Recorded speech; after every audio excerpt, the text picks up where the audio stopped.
Hello, and welcome everybody. This evening, morning, or afternoon, wherever you're watching from, we are Gaming the System, and tonight we are Alex, Matt, and Jem, and we are going to be talking about the problem with Activision Blizzard, or as we will soon discuss, the money problems, and they are very egregious. So, without further ado, I'm going to kick off with, as you may have heard, there have been many headlines in recent weeks about Activision Blizzard, which is a gaming company that make games like Overwatch and World of Warcraft, and also Call of Duty. Those are its kind of most well-known outputs, as it were. So I'm going to kick off really with a sort of summary of events and reports, and there are many, so do bear with me, and do feel free to chip in at any point, you two, if you have any particular points you want to raise. But basically everything started on the 20th of July this year when a lawsuit was filed by California over widespread harassment of women within the Activision Blizzard workplace, which incited multiple instances of harassment and discrimination that are a violation of state civil rights. So there's one article I'm reading here from Kotaku, which summarises it quite nicely. It was on July the 20th, and is the culmination of a 2-year investigation into the publisher by the department, which says that Activision Blizzard's compliance with California's broad workplace protections is long overdue. And there are massive issues with the violations of the state's civil rights and equal pay laws. It mentions the particular highlights of the suit, I suppose that's how you would pronounce it. There are enormous pay discrepancies at the executive level between women and men, and says women are not only promoted more slowly, they're also terminated more quickly than their male counterparts. The company's frat boy workplace culture is also mentioned as a breeding ground for harassment and discrimination against women. And the particular report I'm reading does go into some quite heavy examples, I would say. Things like cube crawls, where male employees would drink copious amounts of alcohol and crawl their way through various cubicles in the office, and often engage in inappropriate behaviour towards female employees. Constant sexual harassment of female employees. And it goes on and on, really. It's just a non-stop barrage of discriminatory practices. Women were treated negatively due to their pregnancies. Women of colour were particularly vulnerable targets. And there have been numerous complaints which Blizzard have failed to act on. In January of this year, one final point from the report, Activision Blizzard called attempts to make its workplace more diverse, quote, unworkable. And so it goes on. There's another report that's followed up on the 24th of July, where it says an ex-Blizzard boss, Mike Morhaime, I'm not quite sure how to pronounce it, has said to women in a statement, "I failed you." And so, again, these reports are quite regular. They keep coming out.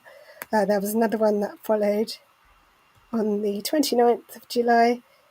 Employees stage a walkout in protest of harassment allegations. And so it continues. This one, I believe, was on the 30th of July, where it was reported that a former Activision IT worker secretly filmed colleagues in the office bathroom.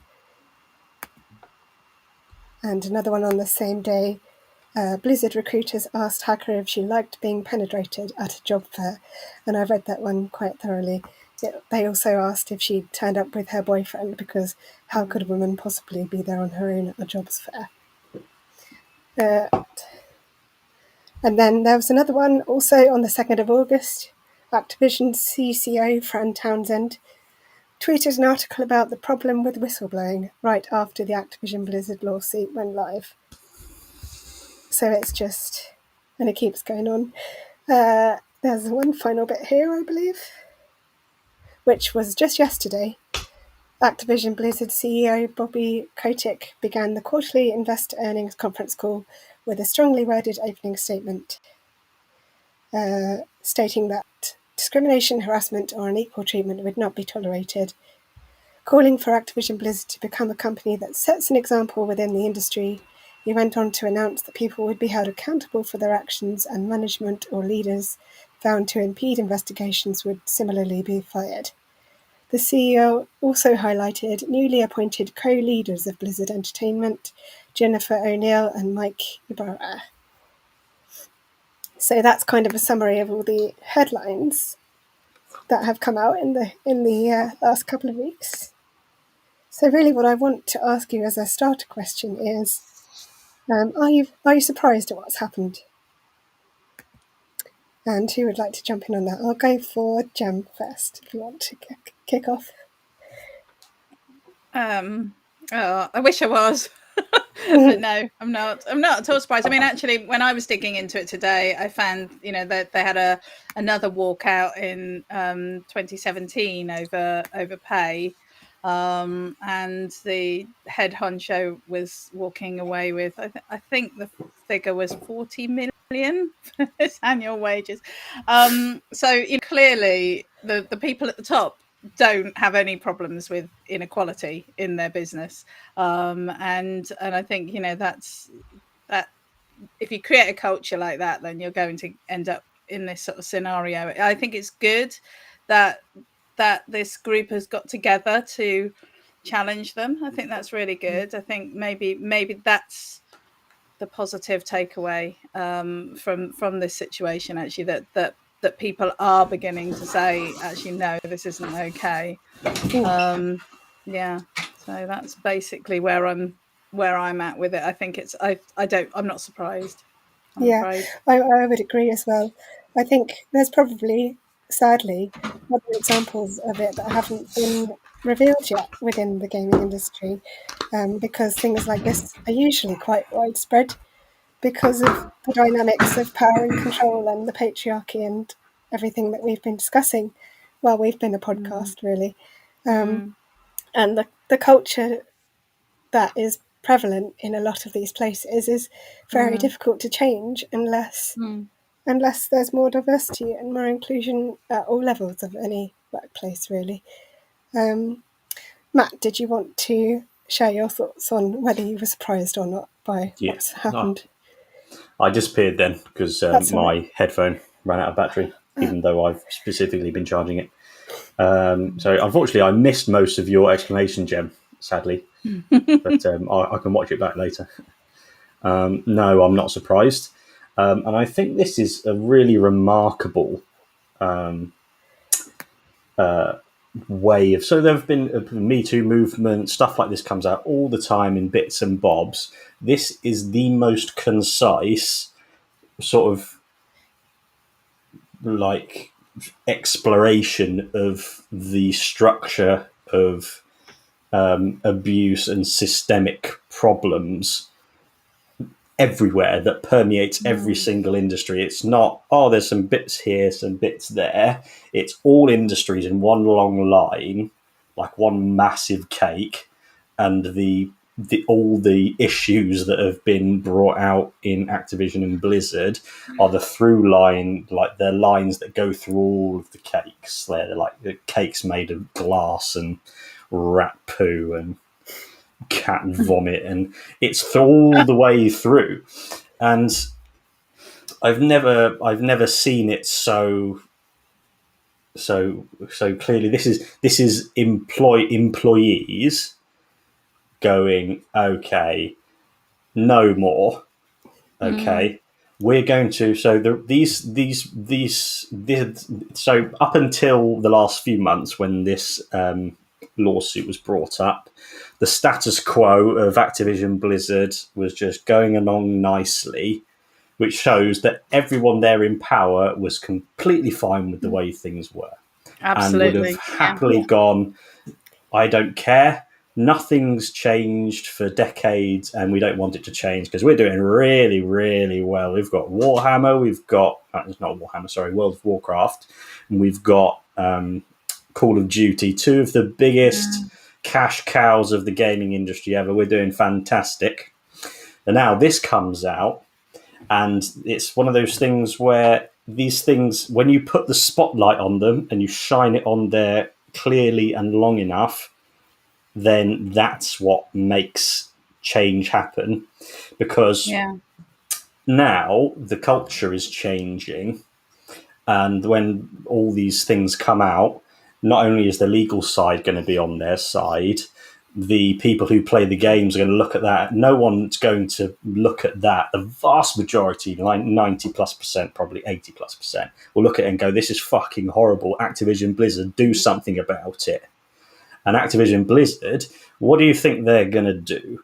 They're going to go, no, we're going to double down and support our toxic people because they're the best, and we have to make do with their toxicity because they make these awesome games for us, and then tank the amount of people who will boycott their games. Or they're going to go, this is awful, we're going to cut all of these toxic people loose. Come on and play our games, come on and play our games.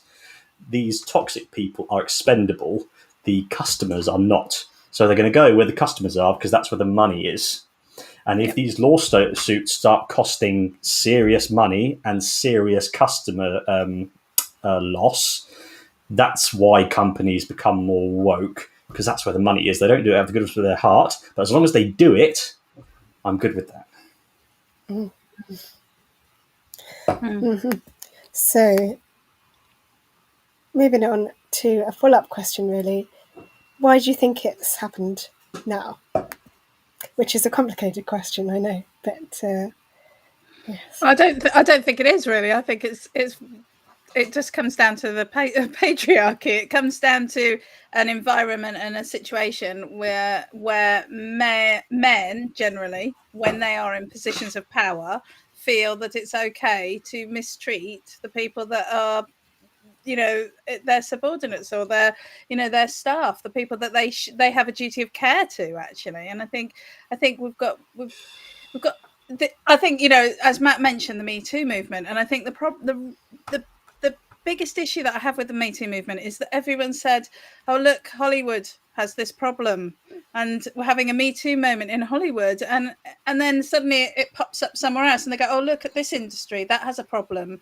And it isn't an industry based issue. This is across the board. This is where there are big inequalities of power that people, generally men, feel that it is their right to abuse that power, and that is what's going on here. That's what's happening.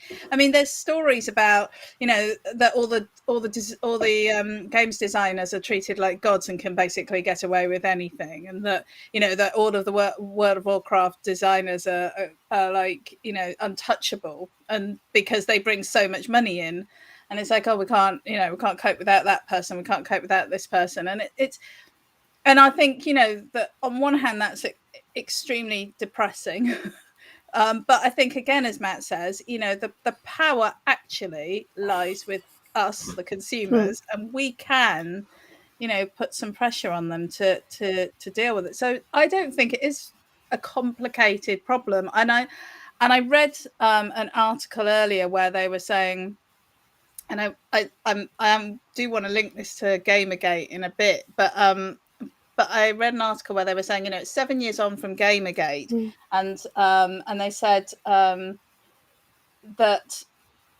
this lawsuit has reignited a discussion about the video gaming culture and whether the industry's treatment of women is toxic. And I'm like, we don't need to have a conversation about whether their treatment of women is toxic. It is. Yeah. We just need to have a conversation. And it's not just women, it's minorities, and it's people with disabilities. It's just, the whole thing is just appalling. And what we need to do is get on and talk about how we're going to fix it. And even that we don't need to have much of a conversation about, because there are plenty of people out there who have spent years researching this stuff and know how to fix it. So what these businesses need to do is they need to get those people in, and they need to deal with the situation instead of just chucking it into the long grass and hoping that no one will think about it again for another 10 years. Sorry, I said I was ranty this evening. No, it's good. This is what we like. We all want to hear. It's all good. No, it's exactly how I feel as well. There's no point in trying to hide it under the carpet because, we already know it's happening. We know it's a problem and we know how to deal with it exactly. So it's about time that some action was taken. And I think that we as consumers do have a lot of power to push those actions into being and to let our voices be heard. So I'm hopeful that this is a moment of change for us and we can enact that change. Matt, how do you feel? Yeah, one of the key problems that is what is being overcome mainly, I think social media is so profoundly important, has been over the last 20 or so years in moving the culture war towards the right side of history. What has always happened in the past is if you've got Activision Blizzard, you've got Call of Duty, the Call of Duty franchise, World of Warcraft, led by these geniuses, these gods among men, who bring in create this and make all these hundreds and hundreds of millions of dollars. And then a woman comes to HR and says, he'd been sexually assaulted me and harassing me for the last 6 months. You think they're going to go, we've got to, because it's right and because it's justice and it's against the rules, we're going to have to punish this man and then sacrifice that and have all this PR and everything?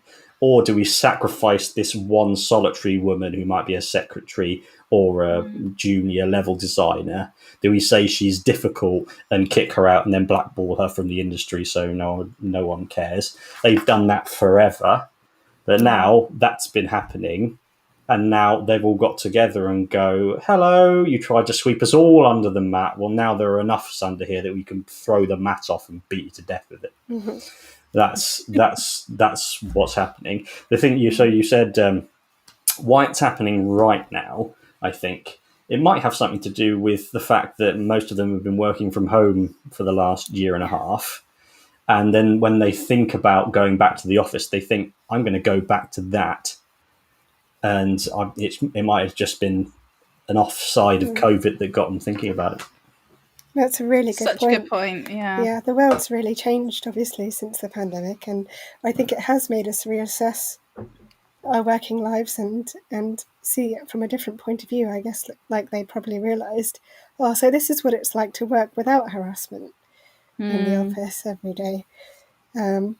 Just got a comment I'm going to show from Daniel, who says, excellent analogy, Matt. So that's good.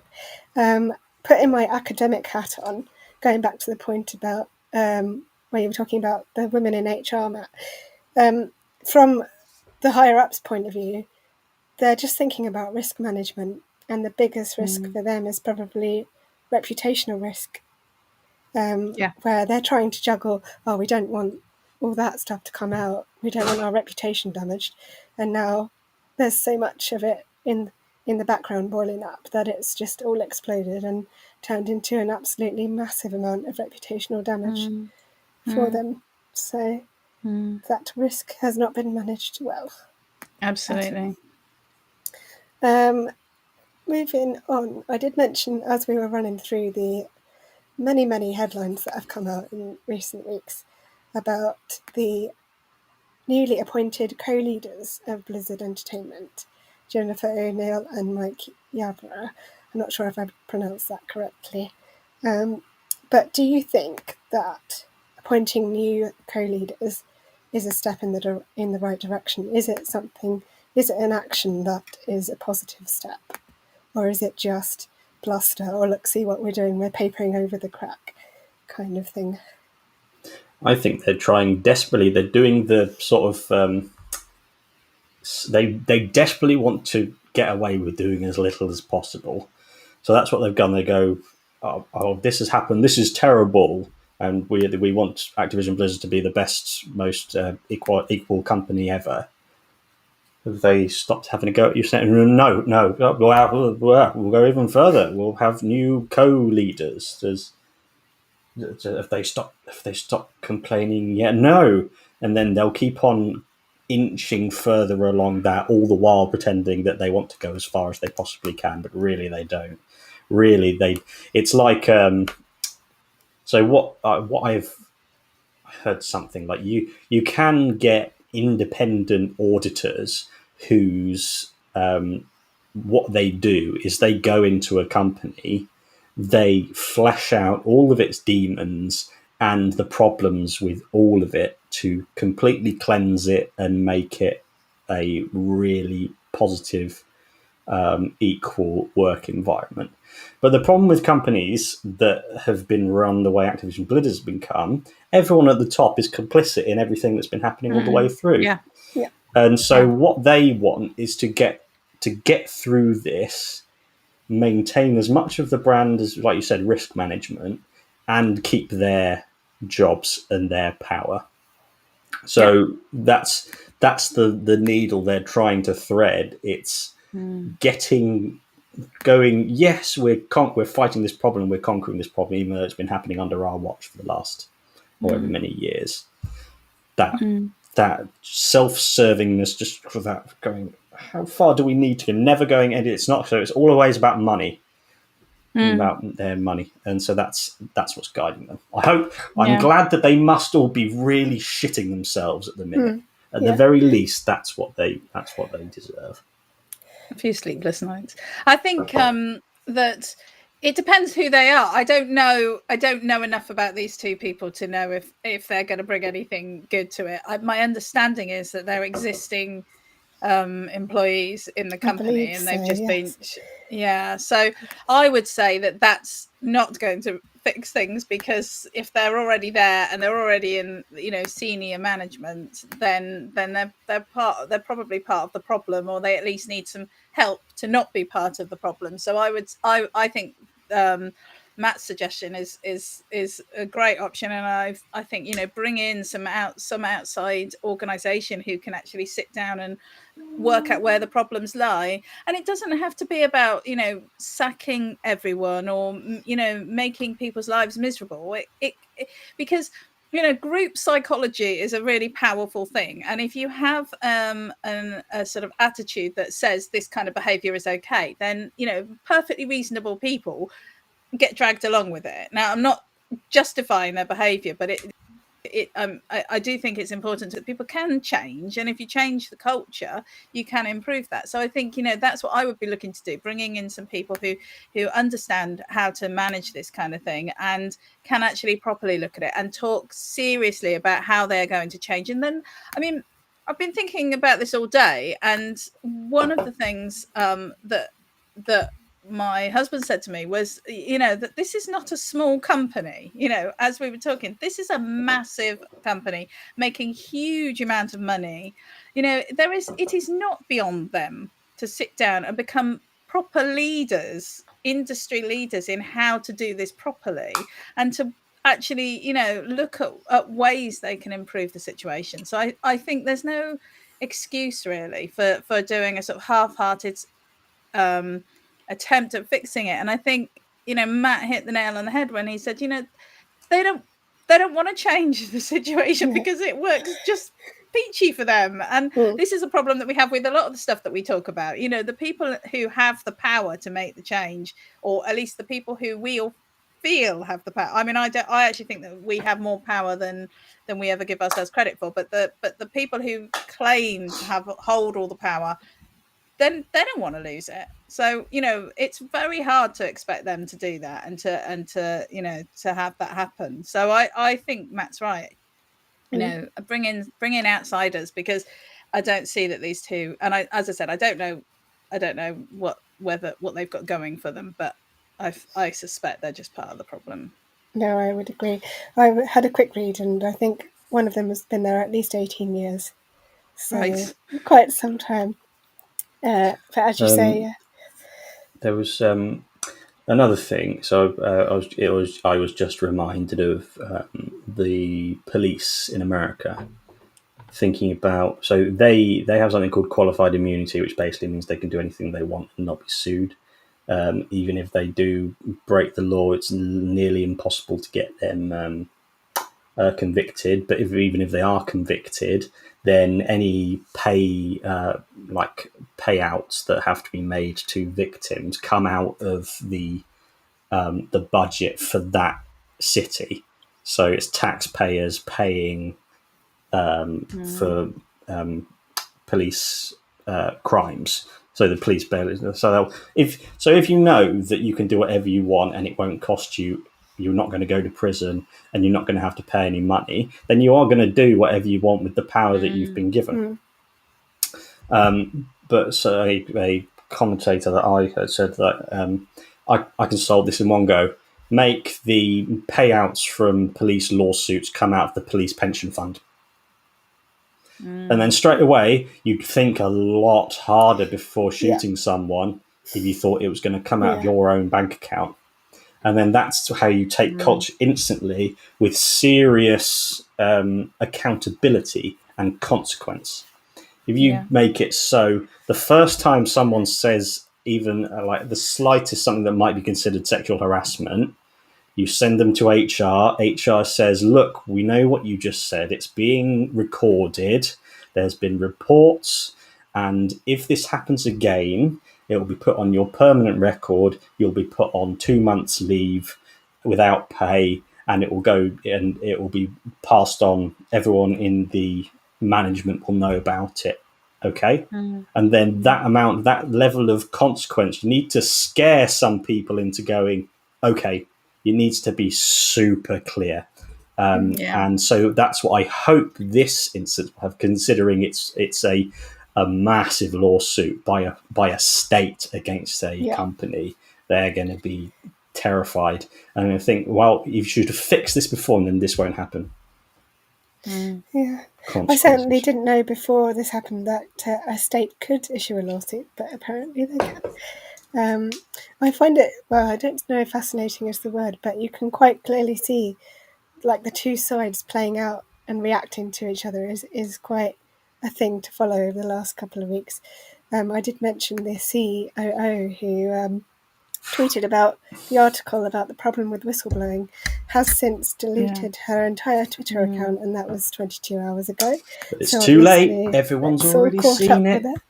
Exactly. Can't put the bullet back in the gun. So that amused me somewhat.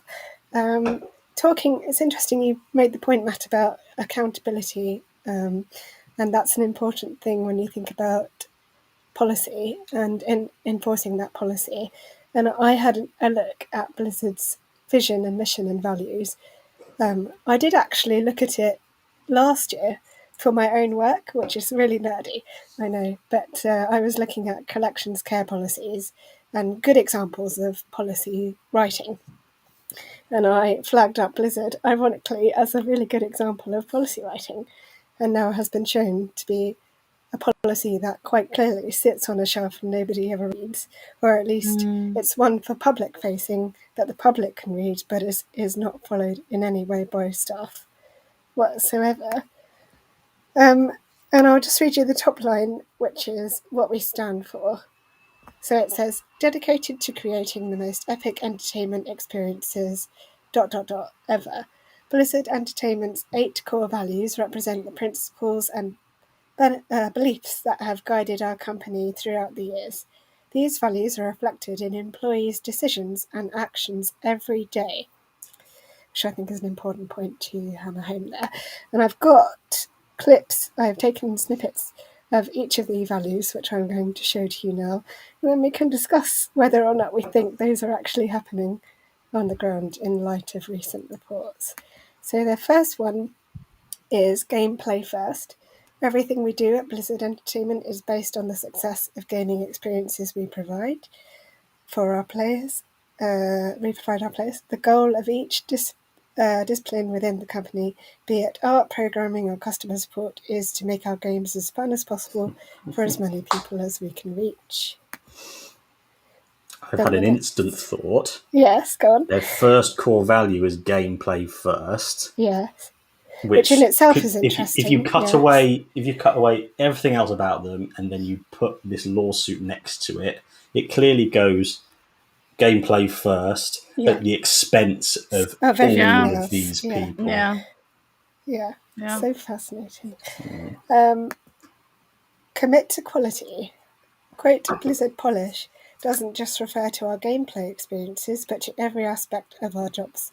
We approach each task carefully and seriously. We seek honest feedback and use it to improve the quality of our work. At the end of the day, most players won't remember whether the game was late, only whether it was great. Just reads so far. It just reads like blah blah bollocks. Yeah, that's mostly what policies are, to be honest. But yeah. On the topic of writing, I've been really appreciating good writing recently. I've been playing the Hitman games, and the writing's sumptuous. And I've just started playing this Peaky Blinders game on the PlayStation. I didn't know there was one. That's cool. Yeah, it's very, very weird. I've only just started it. And do either of you watch Peaky Blinders? I've not actually. It's the thing I need to watch. I know. Fabulous. Again, so the writing in that is stunning and so distinctive, but it is so painfully obvious that the writers of Peaky Blinders had nothing to do with writing this game, because you read it in the voices from the TV show and you just go, ugh. It's really off-putting. So there, when you look at, you can tell when text is written with heart, which is like when you read the Women's Equality Party manifesto. They have the public version of the manifesto, and they've got the actual policy document manifesto, which is where you take the thing that sounds good, is meant to sound good, and then you describe it in its policy way. Yeah. This all sounds just like the blah-de-blah-de bollocks bit, and then clearly from this lawsuit, it's just words. Words. I can go on if you like. I have them all here. Play nice, play fair. In our business, first impressions are important, but lasting impressions are everything. We strive to maintain a high level of respect and integrity in all interactions with our players, colleagues, and business partners. The conduct of each Blizzard Entertainment employee, whether online or offline, can reflect on the entire company. It's a very ironic statement. No. I just had a thought. So I'm going to bring it back to American quotes again in a second. So I said how gameplay first, at the expense of everywhere else, and all these things just sound like hypocritical bollocks. Then it reminded me that these things are all true for the cis straight white men of the company, and the people making it and the leadership figures, they genuinely think this is true, and it is just this cognitive dissonance of it. Other people aren't. It's like they don't exist. And it made me think of, when America was founded back in 1776, I believe, the Declaration of Independence, we the people, freedom of speech, all this wonderful blueprint for a genuinely excellent democracy, but only cis white men could vote, women couldn't vote, black people weren't humans. But they had this document that thought, yes, this is what we are, this is what we shall be. And then it takes from where it's written from, and then you have to strive to reach it. So the goal should be you write a glowing document that has a lot of self-awareness in it, and then you try and get there, rather than saying, we're there, everything's brilliant, and we get to do what we want. This is really making me go, thinking a lot about the patriarchy, as is our purpose. Yes. Well, I think I may have missed one out, but anyway, we'll carry on. Every voice matters. Great ideas can come from anywhere. Blizzard Entertainment is what it is today because of the voices of our players and of each member of the company. Every employee is encouraged to speak up, listen, be respectful of other opinions, and embrace criticism as just another avenue for great ideas.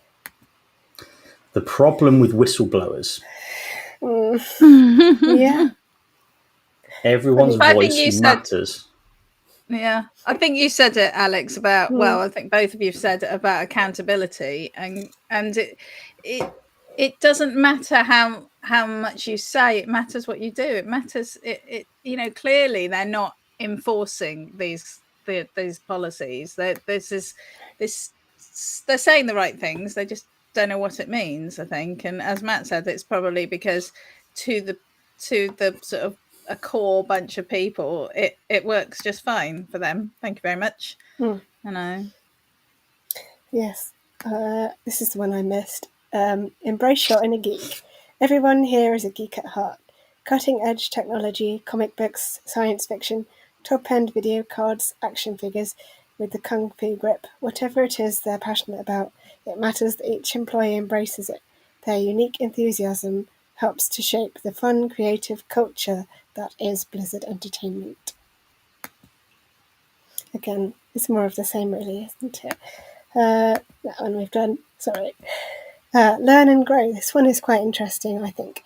The games industry is ever changing. Technology improves, techniques change, and design philosophies become outdated.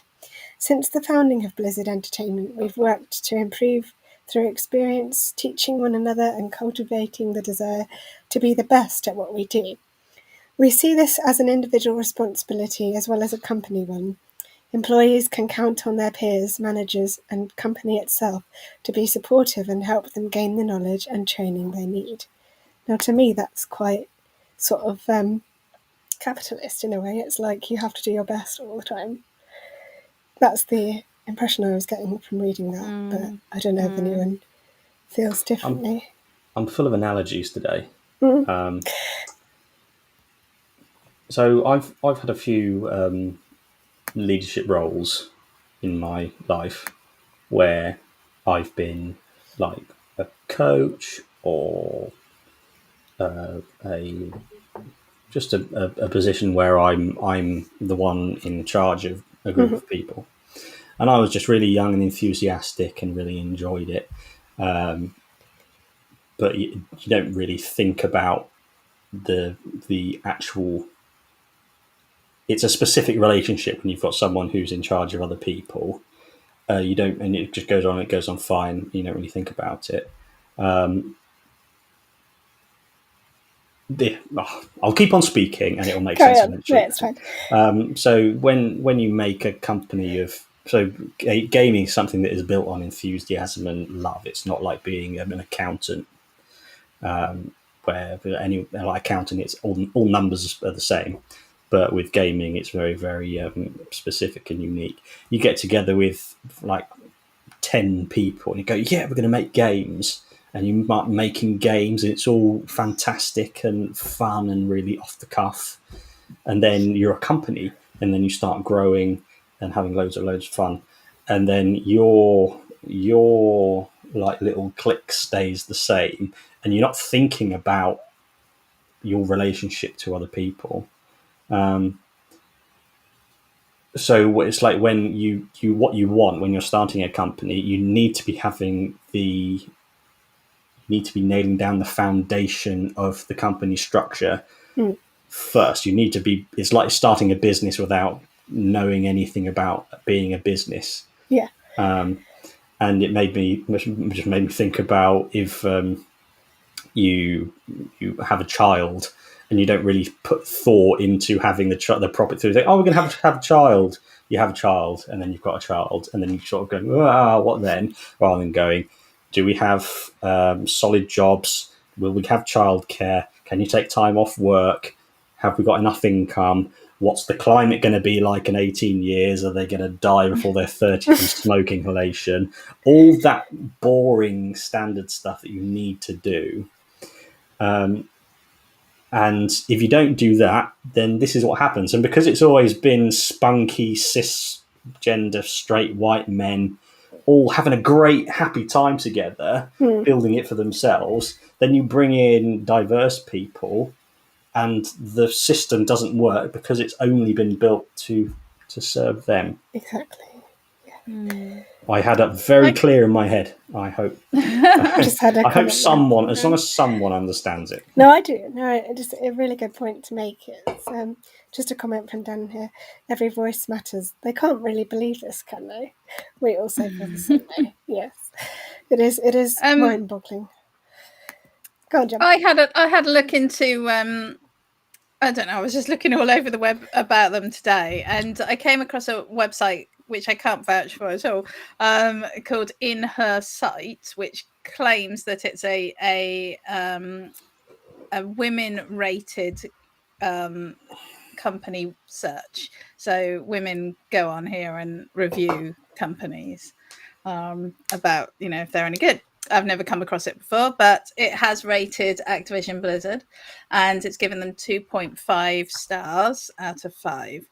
However, I mention it because there's 244 ratings for them. But they do get 5 stars for their support for diversity. When people asked about their support for diversity, they were given they've achieved 5 stars. So it says they've got a section called culture, and they say they got 5 stars for people and programs that prioritize diversity, inclusion, equity, and belonging. And they also got 5 stars for sense of belonging, comfortable bringing your whole self to work, you feel included and welcomed, which is really interesting because the 3 reviews that there were on the site were all basically saying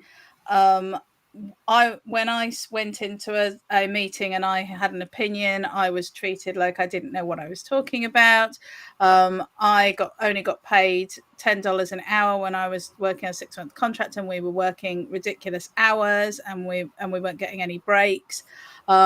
The management are highly strung, and they're basically pat themselves on the back for attending women in the workforce meetings, but then actually don't talk to any women if they're talking about anything other than lipstick colours, is what she says. So I think it's really interesting because I think it's important to say that because clearly somebody's giving them these reviews.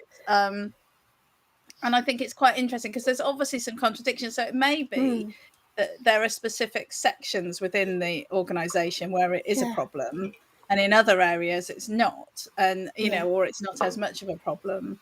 So I think it will be interesting to see what comes out of the case. Yes, and I think that is a good thing about it being a legal process rather than, say, the Me Too movement, which was they're going to go into every little thing, aren't they? Yeah. So it'd be interesting to see how they. Yeah, there's a couple more of their values. I will just put them up. Have we done that one? Think globally. Everywhere on the planet there are people who play Blizzard Entertainment games. While respecting the cultural diversity that makes people unique, we strive to grow and support our global gaming community.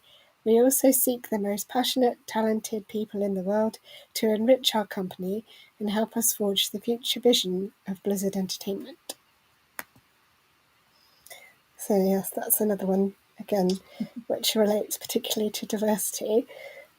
Like Jem said, it might be that in some areas it's doing very well, but we shall find out as and when the case progresses. And I think there was one last one. Oh, sorry, Matt, did you want to chip in? Have any of you heard there was a TED talk by a Muslim guy, and it was called "Please Stop Making Me Kill Myself," and it was about how Arab people are represented in games, and of course Call of Duty.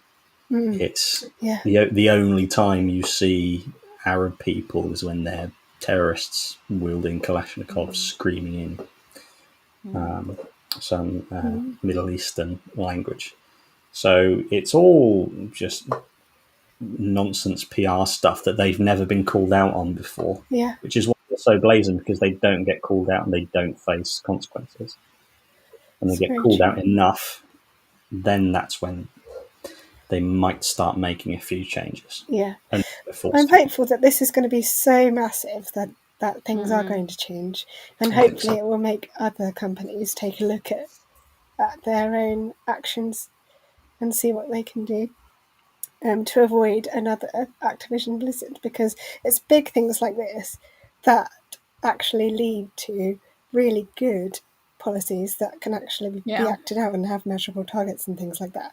It's only usually as the result of a massive disaster, because people are like, oh shit, we need to do much better.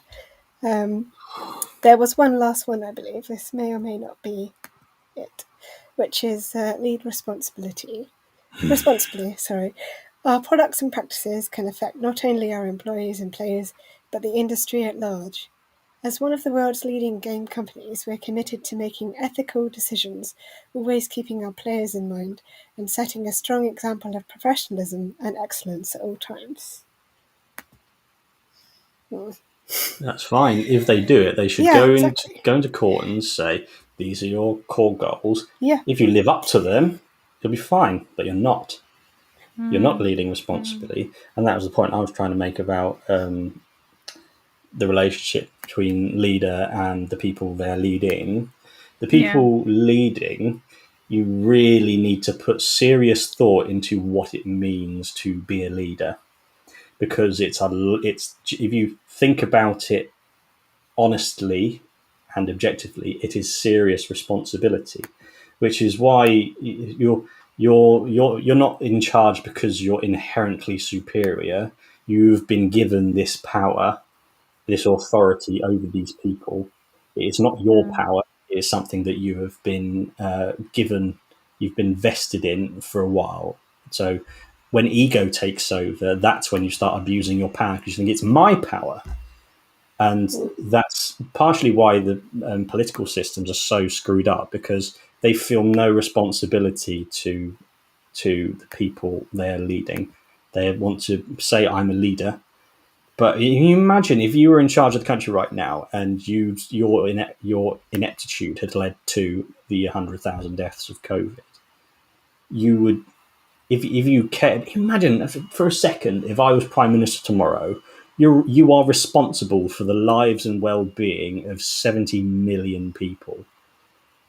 And that's what they just don't think about, because they just think power's power. I deserve to be powerful. They don't think I am responsible for all of this. That's the serious conversation that people in positions of power need to have with themselves. And that's when because if you care most about the people you're leading, then that's when the best things happen, because they know that you're in their corner and you're looking after them. Mm-hmm. Yeah. But yeah, it's important for people who lead. They seriously need to think about what they're doing. Yeah. My final question, I can make it into two really, which was basically what you've more or less explained already, which is what can be done to change attitudes / if you were in charge, what would you do at this point in time? Jem, did you want to? Well, yeah. I mean, I think what I've already said, I would get in outside people to because I think that there has to be an acknowledgement. But before you can fix any problem, you have to acknowledge that there is a problem. And I think that if you honestly do that, then you would honestly be able to say, do you know what? We have these values that say all the right things, and we're clearly not living up to them. So there's a problem here, and if we could have fixed it, we would have fixed it. So we obviously can't, for whatever reason, unconscious bias, just general arseholery. I don't know. I think that would be the first thing to do, to just admit that we can't fix this, and bring people in who can. And I think also to recognize that the games industry is massive. The games industry is massive, and they are making games that are influencing generations, and well, I would argue and plenty of middle-aged people, because the average age of gamers is 34 now, so it's a whole host of people from all walks of life, and we've talked about this before, they do have a duty of care. They have an influential position, and they have a duty to be responsible with that. And I know that culture wars and current thinking would give you would have you say that, well, it all depends on where you stand. It's all about perspective and all of that. But I'm sorry, I don't think that it's about perspective being respectful to your fellow humans. I don't feel that is anything to have a debate about. That to me is the basis of where we start. So I don't even want to get into that conversation. So they have a duty of care, they have a duty of responsibility, and they should take that seriously. And so I think that, the people at the top need to go. New people need to come in and give them some support. And, and people who've been at the company for 18 years, but I don't know, what have they been doing all this time? Clearly not the things that need to be done. It's just nepotism again, isn't it, really? Yeah. An opportunity to promote your mates. Mm-hmm. You've just everything that my waffling about leadership. Then you summed up perfectly in 3 words: duty of care. That's what a leader has. It's a fantastic phrase. You've used it before, and I think I remember saying it was one of the best comments made on the podcast. Your duty. Leaders have the duty of care, and because it's baked into the system, and everyone there is tainted in some way.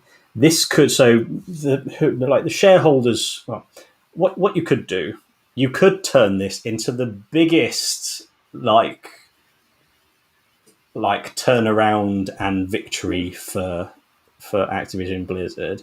If you go, okay, so the people at the top, you go, right, we're going to sacrifice the people at the top. We're going to say this is the fish rots from the head. These are the problem people. We're going to bring in these new people.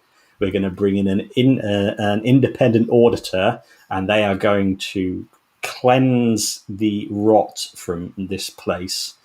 And then we are going to make Activision Blizzard the shining beacon of diversity, equality, safe working place. We are going to make this the industry standard and put all other companies to shame, because we have been letting down our people and we deserve to be punished for it. That's what these lawsuits are going to do. We are going to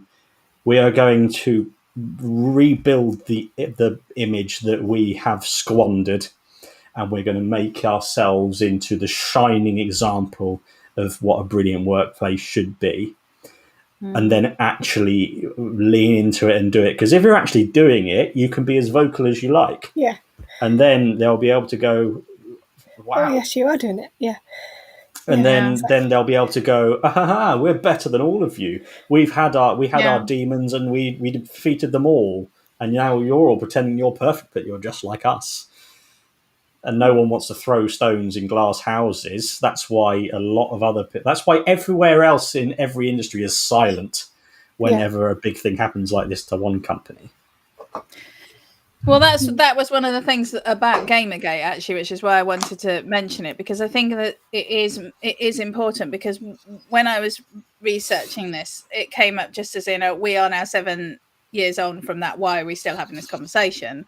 And I think the thing is that when I went back and read about it, that, what they were saying is that the games industry was really silent on that whole debacle, and that's the problem. The games industry sat there and went, nothing to do with us, and yet it was, because these are the people who are designing the games. These are the people that are playing the games. These are the people that are selling the games. These were people who were very much involved with the games industry, and the fact that the games industry just went, it's not our problem, and then have learned nothing from that, and then now they are now linking things like Gamergate. I mean, it's not the only example, but things like Gamergate with the rise of the alt-right on the internet, and the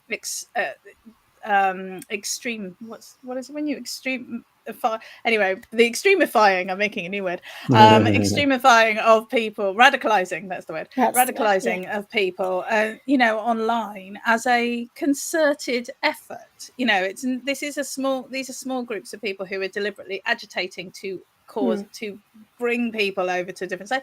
And that was an example of something where the games industry could have stepped up and gone, no, this is not us, not in our name, this is not how we want it to be. But they didn't. So that's why I'm not surprised that we're in this situation. Yeah. And I think probably many other games companies have the same issues to various degrees. I mean, we know that because we talk about the lack of diversity in our games.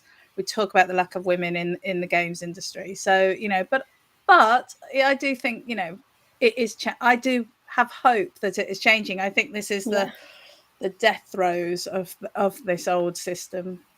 Yeah. That's because now their money is under threat. Exactly. Now that particularly younger people are becoming more inclusive and diverse, they're going, I don't want to play a game where the only woman in it is just naked all the time, and it's a strong man killing things and being racist and sexist. Absolutely. They're going to go, okay, we made those games because that's what we want to make. But then you go, oh, we don't make what we want to make. We make what's going to make us the most money. Yeah. And the reason they didn't say anything in Gamergate was because there wasn't anything legal coming in to threaten them. So the status quo is fine for us. Yeah. Just exactly. Ignore it. Exactly. But now, money is on the line. No, I would hope it should be a moment for a big turnaround for Activision and a kind of triumph, as you say, Matt. But I think one of my fears is there's probably quite a high risk of a lot of this being a tick box exercise. And I'm just going to bring in some analysis I have previously done about policy development and policy implementation, just to get extra nerdy with you all. So this is from, actually, it's all about government policy in this country and serious implementation challenges that remain throughout a policy life cycle. Sorry if you can't read it, I know it is small, but it points out things like not being enough proactive proposals for departments on what to do. A policy is formed without considering implementation sufficiently. There's not enough focus on priorities, things like that. One of the key things is the lack of effective incentives or accountability, which is something we've talked about. But again, a lot of these things can get missed and in the process of policy implementation, which is where I think a lot of it falls down. And in terms of buy-in, I think that's going to be a massive problem, is getting everyone to buy into whatever new policy comes out of this after the lawsuit, hopefully. And the problem there is that people don't understand that what really matters out of this is, as we've mentioned, a duty of care, because at the end of the day, it's about people's lives, and people's lives are being impacted by these poor practices. And unless you can get everybody to get on board with that fact, nothing is going to change. And so hopefully it will change. But that is one of the biggest risks that remains at this point in time, because that's what always happens with policies like this. But sorry to end on a slightly bum note there, but I will end, in fact, because we've got a couple of minutes left, with a wildcard question, which I can tie into today, which would be, if you had a problem in your workplace and needed to build up good communication skills or good team working skills, what game would you use as a training aid? Ooh. Which is quite a tricky one. Shall I kick off with mine? I'll kick off with mine because I've got mine in. And it's one that I've recently been playing with my other half, which is called Operation Tango. And basically one of you plays a spy and one of you plays a hacker, and each of your screens is a different screen depending on what's happening, but neither of you can see each other's screen. So you have to basically... I've seen this, yeah. It's really good. You have to basically describe what you can see to the other person, but they can't see what you can see, but you can see a different version of what they can see, and you have to work together to make it through each level. So it really relies on really good verbal communication. And so, like, there's a lot of things with timing where you have to get through without being detected, all sorts of stuff. It's really good. And it does make you think about, how can I describe this to somebody who can't actually see what I'm seeing? It does make you think. So I'd say that would be my go-to game for that. I just thought of something like before you said something about communicating, I just thought something really, really simple, like get a couple of PlayStations with Crash Bandicoot, and then you split them into pairs, and you swap controllers every time you die, and then you sort of mix around and mix with other people. But on the talking side, there's a game, I think it's called like Bomb Squad or something, where one of you has like there's a bomb on the screen that sort of randomly has its different components added, and one person has a controller and has to go through the steps that the person with the manual tells them. The person with the manual can't see the screen, so you have to go. There's a red button on the widest side, and they go, "Oh, found it."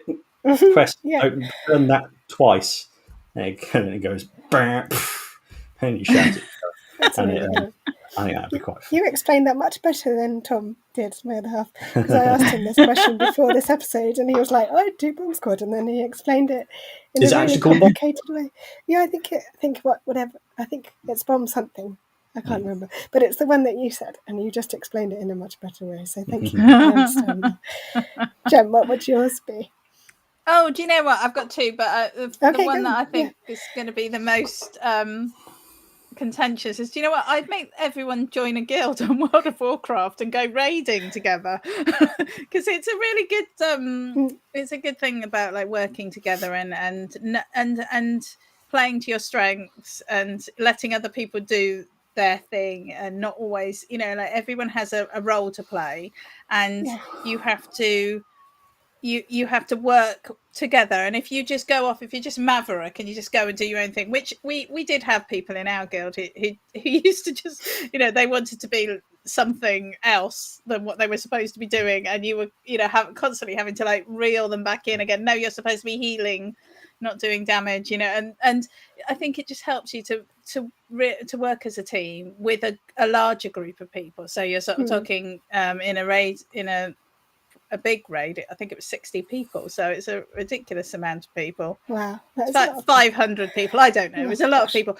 but so I think that would be the one that I would suggest. I know I'm just advertising the basically that has been dissing, but can't help it. And the other one I think I would get people to play on a smaller basis would be Overcooked, because that's one where you do have to work together, and you also have to keep calm and communicate and agree roles and all of that. So, but that's just for a smaller group of people. I think definitely gaming is the way to go for future team bonding workplace exercises. I really think it would be improved. Hell yeah. If we all just played games. It would be fine.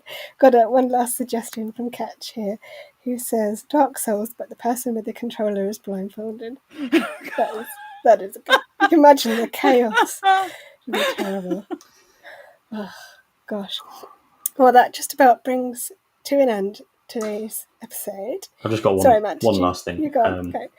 Two very quick things. One thing I've been meaning to bring up the entire time is the governor of New York, Andrew Cuomo, who's one of the most esteemed politicians in America, has this massive document that's been filed from, I think it's the New York State Attorney or something, detailing his decades of sex pestery. And is literally, you could take that and it's perfectly timed with this gaming industry stuff. It shows it's literally everywhere. It's the cake with the jam lines through the cake. That is through everywhere. It's not just this slice has got some of this too. It is everywhere. So that's I've been wanting to bring that up today with this. And the other thing I'm thinking about coming across these problematic developers, and then thinking about how most industries are like this and have been for a very long time, and thinking about stuff going forward. Thinking like if you're worried about the problematic developers, then maybe buying a game by them secondhand is a good solution, because then you're you're not giving the company any money It's that true. they haven't already. They sell one copy, and all that money, they only get the money for one copy. So I was thinking very good. That's a good idea. that was a useful That was a good idea. way of thinking about it. Anything else anyone wants to say before we sign off? Are we all good? We're good. Okie. Well, in that case, I will say don't forget to like, share, subscribe, and comment to GTS Gaming the System. We'll be live every Thursday, more or less, at 7 o'clock with either some streaming or a podcast. We've got bonus rounds, they happen in between times. And also, you'll find us on Spotify and Apple Podcasts if you prefer listening to us as well. We just got one last comment as well from Alicia, who says, great conversation today, folks. Very important and much appreciable. Thank you so much for watching. We really appreciate that as well. So Awesome. lovely Tag as well. And thank you so much. And we'll see you again next week at 7. Do we know what we're doing next week? I always forget. This is terrible. It'll be game streaming, and we're out of bonus episodes, so we'll need to come up with something before then. Brilliant. I'm sure we will. So keep your eyes and ears peeled, and we'll see you again soon. All right. Good night, everybody. Bye-bye. Bye.